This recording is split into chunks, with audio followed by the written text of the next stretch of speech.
तो आपके जो गोल्स हैं एलडीएल के, ट्राइग्लिसराइड्स के और एचडीएल के टारगेट्स क्या हैं टू से कि जी एक हेल्दी प्रोफाइल है compare to someone who should be worried कि यार ये नंबर्स जो हैं ये तो आउट ऑफ कंट्रोल हैं और मुझे कुछ करना चाहिए, और फिर हम कोलेस्ट्रॉल को कम करने के बारे में मजीद डिस्कस सही। करते टोटल कोलेस्ट्रॉल 200 मिलीग्राम पर डेसीलीटर से ऊपर इज एबनॉर्मल। ट्राइग्लिसराइड 150 से कम रखने की कोशिश की जाए। हैं। एचडीएल जो नॉर्मल है वो खवातीन में है 50, मोर देन 50 और अबव। जो मैन में है 40 और अबव।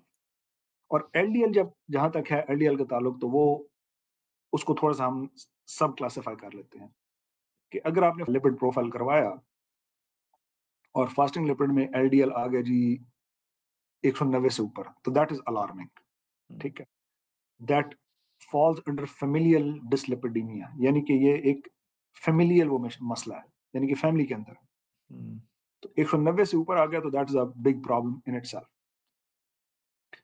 तो उसको तो काम करना है। ठीक है, जो तो मतलब मिडिल एज आदमी है, कोई बहुत बड़ा रिस्क फैक्टर्स नहीं है, तो 130 anything above 130 has to be taken seriously. ठीक है, लेकिन जिन लोगों को पहले दिल की तकलीफ है, यानी कि स्टेंट्स डले हुए हैं, बाईपास हुआ हुआ है, तो उनमें क्या है, या फिर लेग्स में, even legs, if there is a blockage in the legs, उसमें जो गोल है एलडीएल का वो 70 से कम है।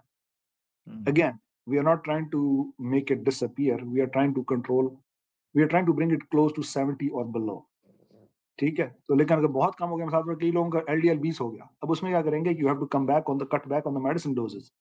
ठीक है, तो these are typically the मतलब the levels that we shoot for, that we aim for, depending upon what the patient's history is, what the मतलब जो क्या उसकी clinical history क्या है, cardiac history क्या है, vascular history क्या है, these are the different levels that we aim for.